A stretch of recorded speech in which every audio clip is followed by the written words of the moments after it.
మన దేశంలోని 4 ప్రధాన పట్టణాల్లో కాయిన్స్ యొక్క మింటింగ్ ప్రాసెస్ జరుగుతుంది.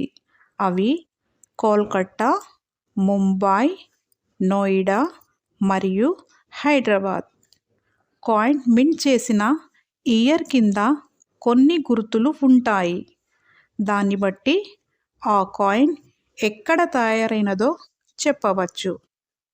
ఇయర్ కింద మింట్ చేసిన మార్క్ సర్క్యులర్ అయితే అది నోయిడాలో తయారైందని, స్టార్ మార్క్ అయితే అది హైదరాబాద్లో, డైమండ్ మార్క్ అయితే అది ముంబైలో తయారు చేశారని అర్థం చేసుకోవాలి. ఒకవేళ కాయిన్ ఇయర్ కింద ఎటువంటి మార్కు లేకపోతే అది కోల్కతాలో తయారైందని అర్థం. ఫస్ట్ టైం మీరు ఈ విషయం తెలుసుకున్నవారు ఒక లైక్ చేయండి. Thank you.